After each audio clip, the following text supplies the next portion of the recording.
Oh, good morning, everybody. Oh my goodness. Good morning, gentlemen. How are it you? worked. Still waking up. So thank you so much for getting me into the stream here with my little data monster from Germany and the SQL conference. So excited to be here. Oh, we're happy to have you. Thank you so much. And thank you all for joining us today. What a great day. Holy cow. So we had a little bit of a change up this morning. Eric had something like just come in. And so we're going to be talking with Eric in 2 weeks. And so that's great. So we're very blessed that like literally what, 5 minutes ago, Yeah. Alex Alex woke up and had a message and says, "Oh, I could be on live stream. Why not? Let's do it." Well, we're talking about one of my favorite topics today. I'm pretty excited about this one. Alex, you wrote a blog post about this yesterday. Can you tell us like what was the inspiration for that? Yeah. So a lot of this, especially just like talking with my data warehousing friends, um, it's this endless battle between lakehouse versus warehouse. And everyone's out there fighting this war. It kind of feels like this Avengers thing, right? Like, always go to Lake House. Lake House is the greatest thing on earth. And it's like, well, no, what? Like, hold on. SQL is still amazing, right? Like, Yeah. everyone in the world is still writing SQL. So a lot of the customers who are kind of like, hey, we're using data marts. Here's some of the challenges. Here are some of the features we kind of want. And we go, oh my goodness, there's like this amazing thing called a data warehouse over here. Can we interest you in kind of testing that out? And then past that, for me, it was just like, oh, cool. What does SQL have? It has schemas, it has tables, like all of this is very definable. And then how do we just migrate it? So kind of my colleague Brad and I had sat down, and I'd never built a data mart before, if I was to be honest with you. And I was just like, what is this experience like? What information do I get from kind of like some of the DBO system schemas and queries and whatever else? And luckily, we were able to transfer it fairly easily, also using Michael Kowalski's kind of direct lake migration scripting. So if anyone's been doing imports, Power BI data sets into direct lake models using kind of a lakehouse, a lot of the pieces were just there. We kind of threw it together, but I'm so excited to kind of hear from our community if they start playing around with it. What worked well, and then obviously where we continue to improve. Chris, one area here for me that I'll be kind of curious with you on. I don't migrate your data or the data integration solution. Okay. So you're not coupled to Power Query anymore. So if you wanted to do it with a data pipeline, or if you want to do it with a copy job, if you want to do all your data ingestion through a notebook, you have so many more options now, right? Mm-hmm. So hopefully for people who are like, I want to do it with stored procedures. Amazing. The world is open to you. Right. Do whatever you want. If you want to copy and paste your Power Query code over, though, absolutely you can. Yeah, that's what I was going to say, right? I mean, because it's just the same Power Query code, right? It's still the same encode behind the scenes. Yeah. So, and in the data marts, that Power Query interface doesn't allow it to export to the template, I guess. You should be able to. Oh, okay. So yeah. couldn't you just really take it down to a template, right? And then re-import that template as a data flow gen 2, Absolutely. Yeah. Yeah. And look at all the options. So I've actually done that, and it definitely works. Okay. There's no doubt about it. And in fact, I don't know if you guys saw this. We're going to quickly step through some of this stuff. I was going to say we dove pretty deep, pretty fast there. Yeah. I mean, it was a good overview, but like we really want to understand, like, for those of you who aren't using the Datamart, and I'm going to say there's a capital D Datamart and a lowercase d Datamart, right? So capital D Datamart is the offering inside of Power BI Premium that allows you to, like, it's a service that you can like spin up and use. Lowercase d Datamart is the concept of a repository that you store information outside of the warehouse, right? Does that make sense? Yeah. Yeah, we're talking an actual object, not the concept. Yeah. Correct. Right. So like Datamarts, when they came out, this was a big deal. Like the ability to run a query against a bunch of Excel spreadsheets was transformative for a lot of people, right? Allowed for you to like reduce the number of times you loaded information out. It gave you a place to manage your stuff in the cloud. That was fantastic, right? And how it worked, right? And you said it, right? You've got your data flow, loads to Datamart to semantic model, and you got it in your report, right? Piece of cake. Now, there's a whole bunch of things missing from this solution, though, and it's still in preview, right? And I think, Alex, that was your big motivation for like, how do we help people who are working in a preview feature or preview environment get to something that's GA, get to something that's supportable. And I don't know what's going on with Datamarts. I think the last update we saw on Datamarts was over 24 months ago. Does anyone know? Either of you? I don't know for sure, but you Okay. sound about right. So Yeah, it's had mentions at like Power Platform and some other things, just in terms of like a public presence, but I've not seen anything on like the blog or roadmaps in terms of kind of the investment area there, Chris. So your timeline is probably accurate. Yeah, and it feels like dashboards. Like we've seen nothing on dashboards for years until last month, or 2 months ago, which is odd. So, but so I just don't know what's going on there, and I think that's what brings us into like, should we be using a Datamart, which is a preview functionality, or can we go over to a data warehouse, which is GA? Now, warehouse does the same thing, right? It occupies the same place inside of the flow of information, just we're swapping out this one component, right? So it's really easy for us to do, right? It's the same solution, right? Yeah, absolutely. There's no difference here in what the solution is, but we get all these capabilities that Datamarts are lacking. And I forgot the biggest one: Datamarts are GA, Datamarts aren't. Kevin, to you, what's the biggest issue with the preview feature versus a GA feature? Well, for me, right, I mean, technically it's not supported, right? I think if you open up a support ticket, you might get some support, right? But there's always that punt, hey, it's not really supported, you might not be able to do it. So to me, I always kind of question, I have to choose wisely, right? What features you're going to pick on that are still preview, right? That are pretty stable and actually used within a solution, and take that risk, right? But yeah, I think that to me is the biggest thing between something being in preview and not GA. So it's the risk. Belinda brings up a great comment. The biggest problem is preview features can change without notice and without necessarily notes, right? Like that's a big challenge. Now, I think there's some cost considerations that people take up here, right? Like, if you're in a P1 situation or you've got an F64, there's no different cost profile. Just do it, right? Like, Alex, can you think of a reason to stay on a Datamart if you're in a P1 or higher?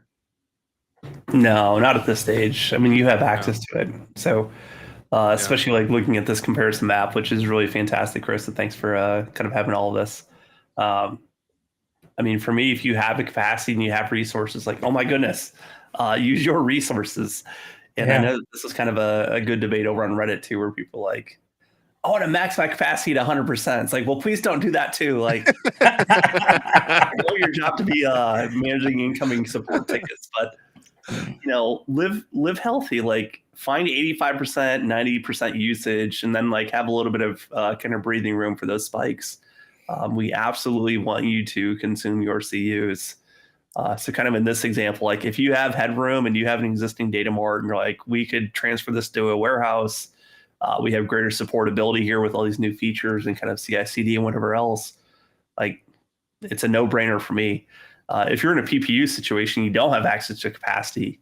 That's a very much different conversation, which I think is what I'm starting to see, through social channels, everything else, is now the time to start evaluating Fabric. Well, and I'm gonna like push on anyone who's got funding for PPUs. Like we're talking about not that material of a lift up. So you've got your PPU licenses, add in an F2 for starting to manage these flows and these items. That is not, that's the equivalent of, if you ran the F2 all out, it's roughly $200 if you do a reserved instance, right? If you're able to limit it and turn it off and really only run it for a few hours a day, Kevin and I have seen clients that, like, Kevin, what's your average bill? I think, yeah, when we were doing that at this one client before they decided they wanted to do more stuff, I think we were down to like $50 a day, right? Because we just Not had a day, it up a month, a month, a right? month. Sorry, yeah, $50 a month, yeah. Because we just only, I was thinking we only had it up like a couple hours every day when we did, the ingest of the data, updating the data again. And then we used their pro capacity for the semantic model and the reports, just do the import model again, because it was so small, fit within pro. Use the licensing that you have, which is kind of the point that you're making here. And yeah, I liked you moved forward, but the ROI, right? Because yeah, to me, the only thing it really gets down to is if you have really small companies, right? You're talking 5 to 10 people, and they were getting a little bit better price point by going to PPU and use something like Datamart or whatever. But the ones that are that small, I typically don't see them even trying. They're that small. They're not that technology advanced either. Usually, Yeah. So, so I think I like this comparison. Because I was trying to do that math in my head too. So. Yeah. And I think there's two realms. There's the opportunity to move from PPU to Pro. And so if you just have small models, great. You can do that. And this becomes a real no-brainer to get you onto a modern platform and to modern tools, modern capabilities, do that. If you have larger models, this is still an incredible opportunity to have, a 70 gig in-memory model in your PPU, but then add in some additional compute for your loads and your processes, right? For $200, that's a low price too. And I just honestly, I have not seen a lot of clients or a lot of people who have that large of a model who don't also have load issues and challenges that they're bringing into their environment, right? So like this is an opportunity to expand your compute footprint, and this is really an opportunity for you to be better in your environment, right? And that's why I said data warehouses 100% win out in this, and that's why honestly I was so excited when Alex you posted this. I was excited when I saw your video. I was like, he doesn't know what we're about to do. Chris, coming back to like those points here, kind of you and Kevin. Oh yeah. Like the part of Datamarts again, like I wasn't paying attention to them, right? Like I care about Power Query, everything. What was the parts that people loved? Was it purely like the SQL endpoint? Was it something else? Like, what am I missing from the Datamart outside of just a lower entry point for maybe a cost there with PPU? I think that the couple times that I tried to get a client to use it, it really was about having the SQL endpoint. Yep. Right. There, a case in point, we were trying to do some quick analysis of some data. And it was pretty big that whoever was doing it on their machine couldn't handle it. Right. But it wasn't that big. So, they had a very rigorous process for adding something new into their Azure service. So standing up a new SQL database was going to take them a long time to get through all the approvals and everything. And I go, well, we have this, and we have enough licenses and stuff like that. I think we had to give a couple people more PPU license and stuff like that. Let's just stand up a quick data mart. You have all the data in Excel. It's just too much to go through with what we're trying to go through. We'll just import it, and then you'll have a SQL database to use, So that was wonderful. That was a wonderful use case, Yeah, and that was exactly right. Those finance departments that had a whole bunch of random Excel spreadsheets that would get sent to them, and they were looking to do some analysis across the Excel spreadsheets, and they got 50 to 100 of them, and Power BI is great for a large number of analytics out there, but there's some like cohort based windowed functioned queries that you might want to write. That's super easy in SQL. That is really not easy to write in Power BI. And so that was, I mean, honestly, getting access to T-SQL was the biggest thing. So, yeah. And this is where, like, honestly, like your blog gives them that transition to that new environment, and it addresses, this is the big thing to me, is like everyone had, where was it? Everyone had problems with these things. Like, you'd have to still create your semantic model. You'd have to still like, and it was like kludgy, and you'd have to like, you didn't have DML and you didn't have DDL languages. So you could do stored procs, and all sorts of things were missing on the Datamart side that it's nice to see that's already in the data warehouse side. And I mean, Alex, you probably, I don't, do you still post that like updates and roadmap thing? Yeah, right now we're just waiting on kind of the newer release. I think there's some issues with the tool, but hopefully we'll kind of see that kind of streaming through for the calendar year 2025 items. But I mean, there's so many new things coming in, and yeah, it'll be ridiculous. Yeah. But like, I'm seeing updates all the time on the data warehouse side, right? Like, you gotta be on the warehouse, right? Just if you're using Datamarts, and the reason I feel like I really need to be out there championing it is because I really championed, and I helped a lot of people get up and running on Datamarts. Well, I want to help a lot of people migrate over to the data warehouse side. So, so you have an accelerator to do that now. We do. Yeah. So let's take a look at some of this GitHub repo. Dark mode, all the things. Goodness. So here at the very top, we're just kind of going through a descriptor. If you have your data marts and you want to kind of put these into the data warehouse, like here are the two scripts that you can kind of run. First one, if you want to go into that, Chris, we just kind of go into a PowerShell script. Awesome. Yeah. So I'll ask you a couple of quick questions here, like what's your data mart address? What's the data mart name? What's data warehouse, etc. But Fernando has a good point. Let's kind of back up a little bit. A lot of people haven't read the post, right? So what we're talking about is Alex, you and Brad took this initiative to kind of write an accelerator, right? An accelerator is something to kind of help obviously move things faster. And this is intended to help you move from your data mart to a Fabric data warehouse, right? And you're giving all the steps, you're giving some things to help automate it and everything, right? Yeah. So ideally here, Fernando, could you look at your screen on the left side and have another on the right side and do this all manually? Absolutely. If you wanted to start all over again. What our aim was to basically state, hey, you did some amazing work with your data mart, not only setting up the tables, but also like setting up your semantic model, which includes your DAX, your relationships, all the other metadata about it. Like, how do we help you not lose your work, but simply transfer it to a newer and kind of a better experience here with the data warehouse? So from here, we just created two scripts to kind of do that for you, Fernando. So then this way, again, back to Kevin's point, it's like, it's an accelerator.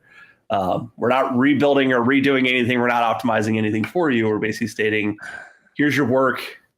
Let's move it into the warehouse. But we're also doing like code conversion here for you from like data type casting of what is the data mart support versus what is the warehouse support in terms of like different types there. So that's where I really relied on my colleague Brad to be like, nah, you should do this, you should do that, you should do this. So that was very cool to kind of have them there in partnership. But especially if you're an internal team that's looking at this, especially if you're consulting or kind of like a partner organization, like if this comes up, use this. Yeah. And I'm a big fan of like our community in the sense of like, if it's a problem for one of us, it's a problem for all of us. So how do we share code? How do we share solutions? And that way we're all lifting each other up with these kind of issues as they arise. So hopefully with like Chris or Kevin, if they come up against like a data mart migration, here we go. Let's back this thing out in 10 minutes and be done. That's what I was just going to ask, right? From your testing of it, you have a sense that, once you kind of know it, once you read your article, you get the PowerShell set up, whatever, right? And Chris is going to walk through some. You think about 10 minutes from start to end. Easily, right? Yeah, that makes sense. Well, we're going to put it to the test today. Yeah. I'm going to start my timer. Do not do that, because then it puts a lot of onus on me, actually. So come on, we're used to that. Yeah, somebody else has got to fail live, right? Somebody else has got to fail on demos around here besides me. So ain't that the truth? The first script helpful then here, Fernando, with at least like recreating your schema in your table. You can change the schema name. So in Datamart, it was referred to as just model. If you wanted it to be something newer, something more relevant in your actual data warehouse, since you have control of it now, that is something that you can define. And then Fernando said, don't try this at home without proper supervision. That's why we have Alex here. So, all right. And then the second portion is just the kind of notebook. Again, that was kind of inspired from Michael Kowalski. So if anyone's kind of following his work with Semantic Link Labs, reused a lot of his code, which is amazing. But I did have to make a couple improvements just because he didn't support the warehouse yet for direct lake mode. So we really had to kind of dig in there a little bit to kind of understand what it takes to get that up and running. I've got a V2 module of one of his functions, but ideally he'll have that committed to the main repo here soon. And then that way we can kind of get that notebook updated. So it's a little less scary. It'll just be one line as opposed to like an entire function of like 120 lines. Okay. Well, that's so actually does it move the semantic model? If you got measures and everything inside there, you're grabbing all those measures and absolutely. We'll steal all that. Wonderful. So yeah, we're really skipping ahead. That's a good overview, but now let's get in and let's. Oh my gosh, are we doing it live?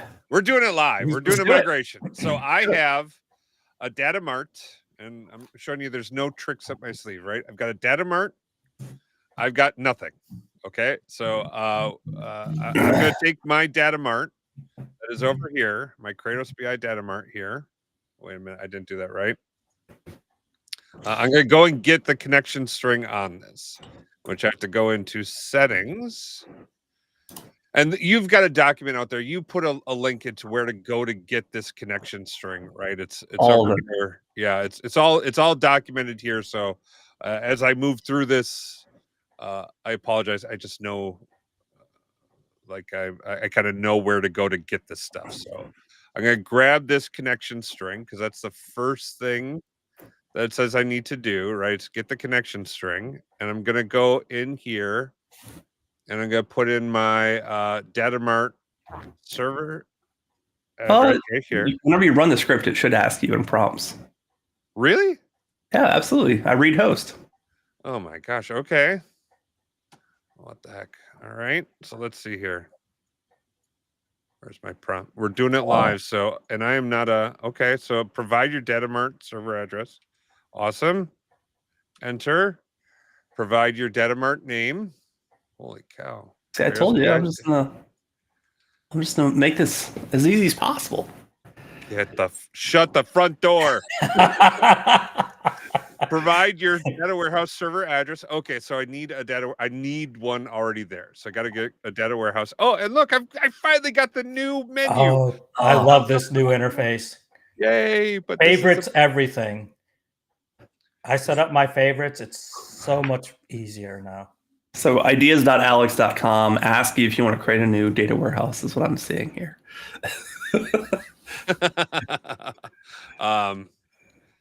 Boy, that scared me though. I have access to a preview feature and I didn't know if it would pop up in there. And I was like, oh God, what did I just do? It didn't happen. I'm okay. I didn't lose my MVP right there. All right. Okay. So my warehouse is getting created. Yes. Is it live or Memorex? Can you tell? You could unshare it when you're if you're unsure, unshare. Well, I clicked on it and I didn't think it was. I wasn't prepared for what just happened there. So, all right. So I've got my warehouse right now. I go in and I get my link through here, right? So I copy my link. I go up to my command prompt and I paste it and I hit enter. Data warehouse name. And I hit there and I hit enter. I want to go to the DBO schema. I hit enter. Tenant ID. Aha. Now that one, some people don't know where to get that. That's in help and support. And you have to go down to the about Power BI. I'm going to be curious on this because it's probably going to fail with DBO since it already exists. Oh, really? Okay. Then That's we will not. Oh no, I can't go back. Oh well. It's fine. We get to see it live here. Yep. All right. I got my. So the tenant ID is this CTID that's right at the end of this string here. For those of you who don't know and haven't like filled out all these service tickets to get help on stuff, that's where it is, right? All right. So I paste that in and I hit enter. I'm expecting to fail. Let's Here go we for go. it. What is this? AZ accounts for your login. Oh, okay. So yes, I want that. Oh, so it's going to even install. If you don't have that installed, it's going to install it already. Of course.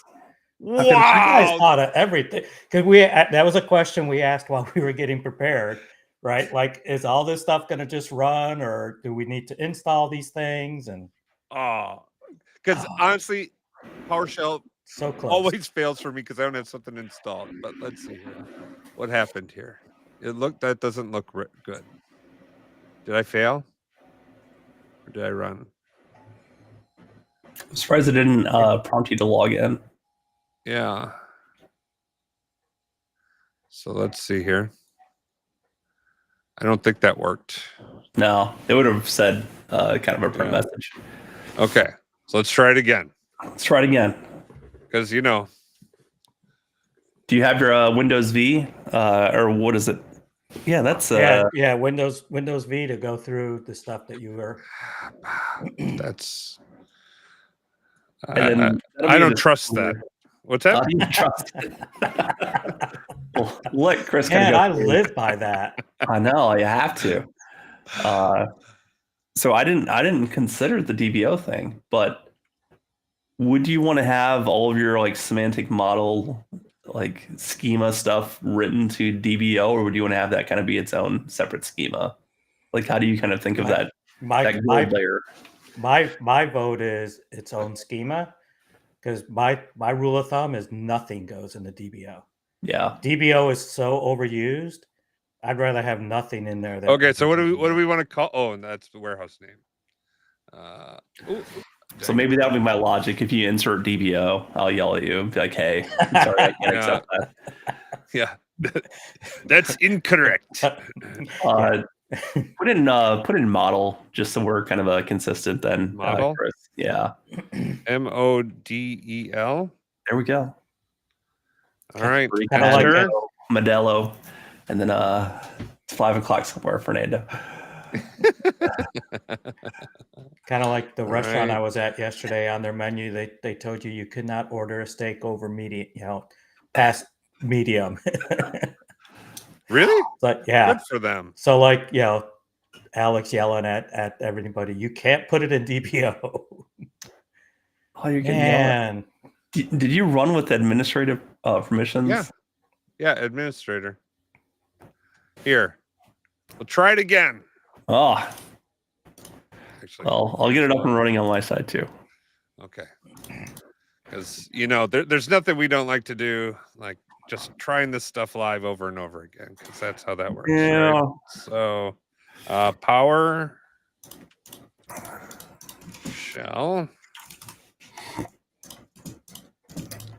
Run as administrator, yes. Crap, that's the wrong one. PowerShell ISC. Run as administrator. Yes, I want it as administrator, right? So I've got this. I paste in your little handy dandy thing. I run it.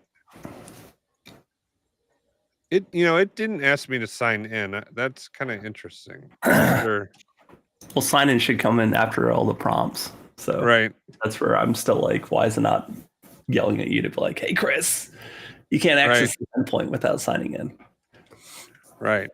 But we're doing it. Repetition is how people learn things. So like that's why we're doing this over and over. Hey, this is my UX UI experience of like it's like, oh gosh, I need to think about DVO now. Well, just call your script preview and it'll be fine. We'll keep it in preview mode for a while. Just like poor shape maps. I don't know if you were on the Power BI tips. Did build it or kill it? Yes, kill it or complete it. Kill it or complete it. Yeah, that was a good episode. Yeah. Extreme measures or explicit measure podcast. That's the one. Yes. All right. By Tommy and Seth. Done everything again, and I hit enter, and it doesn't ask me to authenticate. Man. Maybe I'm missing some sort of what is going on? Command prompt. All right. I'm gonna we go to Alex's screen. Yeah, I'm gonna go through my computer over here. So I'll stop sharing. We'll go back over. Let's see if there's any features that he has that we can't show. Oh. All right. So let's try this. Share screen. Hopefully you can kind of see my screen. Just going through Datamart. There we go. We're gonna do warehouse copy connection string. I love these little simple UI pop-ups. Oh, I didn't know that was there. Oh my gosh. I wish it was there for Power BI. That's my biggest complaint is like, oh my gosh, I might grab XML right there. That'd be amazing. Contoso warehouse. And they've moved it at least 5 times where that string is too. So Fabric Friday, right? Yes. Yeah, that'll work. Yeah. And then tenant ID. Let's get this. Get out of here, Farhan. All right. Power BI. There we go. Awesome. Right there. You should have seen a sign-in window. Okay. So that's where I'm like, what's going on there, Chris? Why is it? And it yells at you saying, hey, subscription flat zeros can't be found. And it's like, all right, well, don't worry about that. I didn't put any subscriptions. And then some AZ access token kind of changes. So it's going through running the scripts. Schema and table is created successfully in the Fabric warehouse. So if we jump over into our Fabric warehouse now, jump over here, Contoso warehouse, we will now see our Fabric Friday. So get out of your DBO. We don't want that, right? We want to ideally see Fabric Friday. Don't see it. So one more refresh, right? I don't know what's going on with these syncs. Boom. So there are all of our tables brought over. Simple as that from our Datamart. So I think the moral of if you need it done, call Alex so it's done on his machine. So all the tables here, everything's good. Again, there's no data here. So now you have that flexibility for like, I want to start bringing it in through a pipeline, kind of a data flow.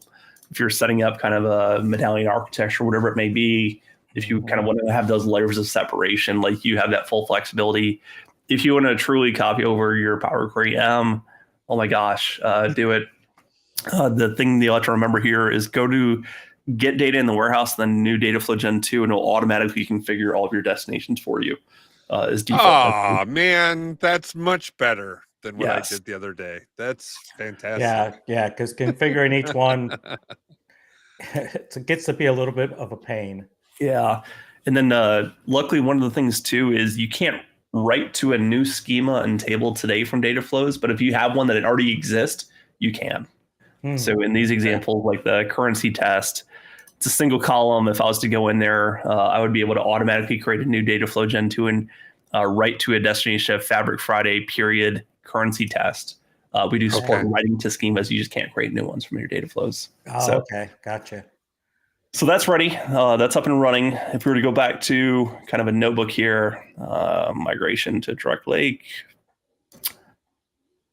Hopefully this is the right notebook. Of course, there's V1, there's V2, and then there's V400. And this one might not be, because I've got a couple other entries here. So let me take a look here.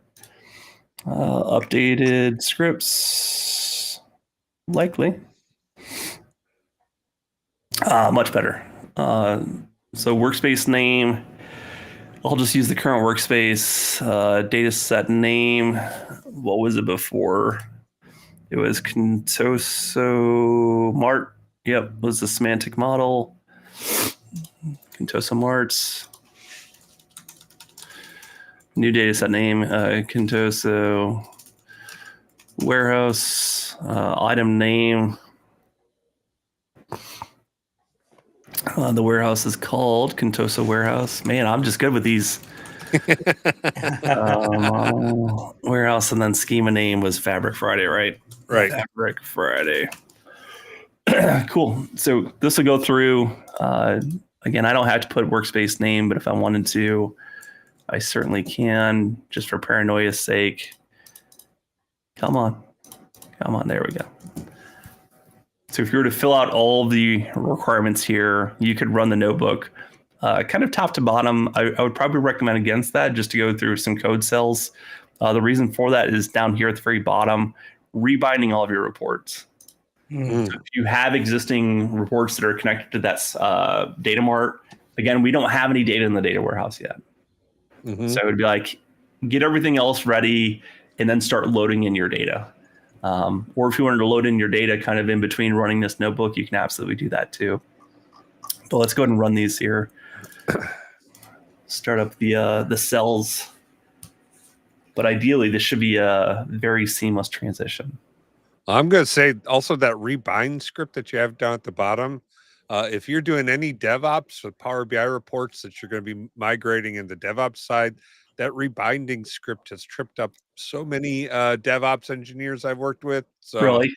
Oh yeah, like copy this notebook just for that script in and of itself. Oh my gosh. Yeah. DevOps engineers aren't used to working with data to begin with, so yeah, that's true. Like Power BI is always one step too far for them. Like, what do you mean rebind? Like, okay, well, let's explain how this works. This is fantastic, though. I mean, other than my error, we are still, I think, on that 5-10 minute timeline that we had talked about to be able to migrate this stuff over. Even with your error and retrying it a couple times, we're within 15 to 20 minutes. So when you do it right, it would be a whole lot faster. Yeah, and like right. Thanks, Kevin. I just say things sometimes. Awesome. So here's that V2 in the model kind of script here that I was talking about. The things that we introduced was being able to migrate either Lakehouse or Warehouse as your destination type. So previously, Michael, he was just kind of focused on Lakehouse, but I was like, oh my gosh, we can't leave our Warehouse friends out of this. So good there. And then here's where we start actually creating the model for you. So this is going to go through. We're going to get a ton of output window here where it's just saying, hey, I rebuilt this, or rebuilt that, or rebuilt this. It's a fantastic script from Michael. So please, if you haven't given him enough kudos on Semantic Link Labs, if you find his utilities helpful, just let him know.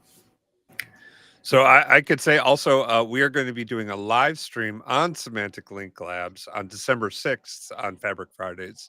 So it's almost like we pay Alex to come on here and plug and promote these things. But awesome. we don't pay anyone for anything. So, so look at that. Through, it's added everything. It doesn't have any field parameters. It's gotten all of our relationships. Gotten all of our measures, role level security as well. And then he's kind of going through and then processing the model here. Again, because there's no data, we're just reprocessing the direct lake kind of, what do they call it? Reframing. Connection. Reframing. Yeah. Okay. It's complete. And then I think sanity check, Michael kind of processes it twice. I don't know. I haven't asked him once. Because if it was good once, it's going to be good again. Exactly. Once is good, twice is great. So we now have our Contoso warehouse model. If you're going to open data model, there you go. So holy crap on a cracker. Look at that. So everything you built in your original Datamart, including measures, including row level security, including all your relationships, done, migrated over. Again, the part over here, though, is there is no data. So don't freak out if you like go into the report view and go, why isn't my data loading? Take the time and go through like, what do we want to use? If you want to still use Power Query, oh my gosh, please. But there's so many more options now available within Fabric. Like choose, like what makes the most sense for you and your team. Well, I was going to say, like if your data is kind of, all set, you just need the same thing from that workspace, right? You could use a pipeline extremely easily, right? Those same SQL endpoints that you already had, you just put that into the pipeline and boom, copy the data over, right? Yeah. That would be a very simple way. Alex, if I've got a Datamart and I've got one data, I've got one data flow that's loading, let's say 50 tables, is there a copy paste? Is there a copy, or is there an easy way to convert that over, or no? Yeah. So let's kind of use this as a good example. So we've got some different tables here. Again, we do have export template from the Datamart. So we're in the Datamart Power Query authoring experience. If you wanted to export Datamart, awesome. Export Datamart PQT. If you wanted to copy paste, so right click copy, Control C, and then of course you can kind of exit. If we go over to Contoso Warehouse, get data, new data flow gen 2. It's going to go ahead and use something that's going to be interesting here is that it's going to use DBO warehouse. And I can already call it. So let's configure. So we go down into right-hand side here. Because we use the warehouse as our front door, it's going to default all of our destinations. Hang on one second. Wait. I got to change our... I can move this up a little bit. No, yeah, you're good now. Okay. Yep. So because I went into my warehouse first and I said, this is where I'm doing all my work, and then I would get data from new data flow, it's going to consider that as my front door to my home to say everything you do in Power Query, I'm going to default to this destination. Different update methods according to what you're using. So if you're using the warehouse, it's going to say, I'm going to put every query as append. That would not be good, right? Like, right. Yeah. So our dimension tables, like, please replace them. And then something else here that we'll probably want to configure, though, is if I go into kind of the managed properties, and I'll show here in the display, it's going to look at, do I want to do a new table or existing table? Existing table, Contoso Warehouse, and there we have it. We have our Fabric Friday period concurrency test, dim customer, dim date. You can write two schemas as long as they're already defined. You cannot create new schemas and tables here within the menu. It will automatically write to DBO. Which means honestly, I think that's good. I could imagine a lot of people creating issues if you here. So this is fantastic. Hey, Fernando's got a good question, Alex. If we're using these accelerators and we're just creating these objects and we're then going to be mapping these in, what's the impact on the CU your CUs for this? Is this a heavy CU operation or no? In terms of the actual migration itself, no. I mean, that would be marginal at best. The PowerShell is purely just writing schemas. We're not loading any data or doing any ingestion. And then as far as like the notebook execution, again, it's just calling REST APIs behind the scenes. So a lot of that is purely just KBs at best in terms of kilobytes of execution. Whenever we're talking about getting into the warehouse, like I think that goes back to like the points of Chris and Kevin earlier of like, what's our data volume? Are we loading terabytes worth of data into the warehouse? Or was the Datamart kind of like a smaller data store? Right. If it was kind of like that sub gigabytes, like I would still not be concerned, right? Like this is purely just a a better layer for you to do more things. Ideally, kind of that ceiling that Datamarts may have had from like I think they support up to 1 terabyte. So yeah, but I've never seen anyone with more than like 50 gigabytes in one of them. Right. Agreed. Yeah. So like the small data volume, I would have absolutely no concern with from like a warehousing perspective. And ideally, again, they're using it for SQL endpoint. Or if you are building like semantic models on top of it, like, oh my goodness, luckily you have direct lake mode, but you can also fall back to direct query within the warehouse, which will still have like really good performance. So, and no data gateways. Oh my gosh, get rid of data gateways, please. We're trying. Just open up every bit of data source to public, and it'll be easy. Yeah, I'm sure it'll be not a problem with that. I make fun of that in jest of like everyone's wanting to do direct query against various different warehouse providers, but like if that was a requirement, like I think the Fabric warehouse is perfect fit for that. Everything else though, like, oh my gosh, I believe that for those who have been longing for Datamart improvements, like we have a much better version and capability here with the warehouse. So encourage you to try to explore. Yeah, well, I think 100%. Yep, definitely. Yeah, and maybe if you still got PPU and you could live with the other limitations, then stay there, right? But move forward, come on the Fabric onto something better. Don't stay there. I mean, like it's worse. It's like so the same way. Like, look, this has been a great live stream. Alex, thank you so much for joining us. But like, this only happened because something occurred that like we needed to pivot, right? Eric had a client emergency came up. He had to like go take care of something. Awesome. So at 5:34 this morning, I said, okay, let's change, right?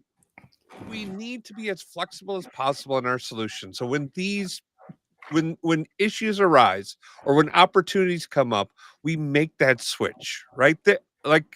To me, there's no reason to stay on a Datamart for like at all, other than like, oh, it's a lot of work to do the migration, right? Oh, I can't move all the schemas. I can't do the models. I don't have time to do that.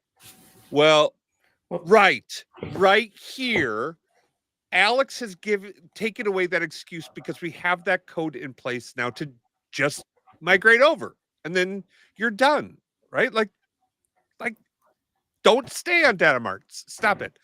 And like what I would love to see. It's never that black and white, but okay.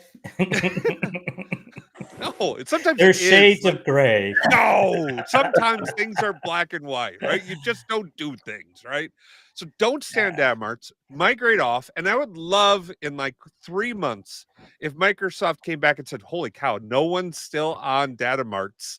Let's stop funding this Datamart thing.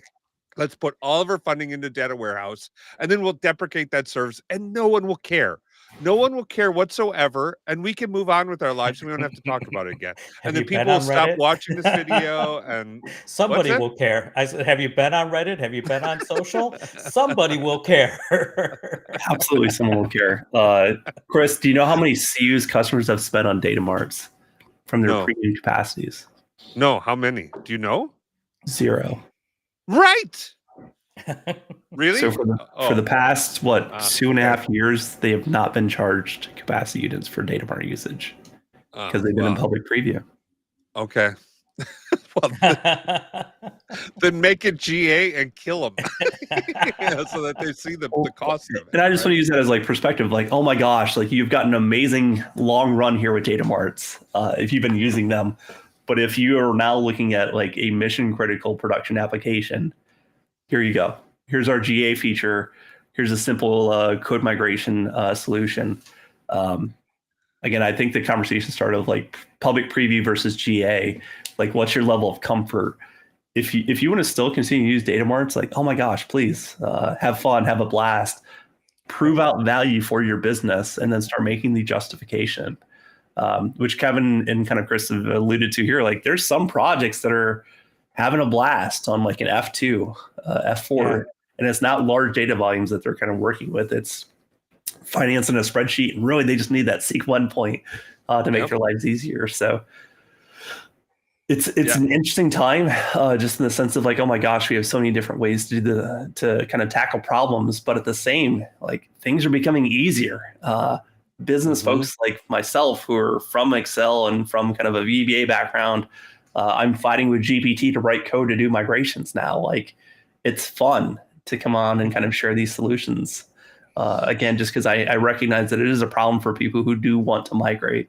What is like a turnkey solution here? And, could it be better, like a metadata driven migration over like hundreds of data marts? Oh my gosh, build that table.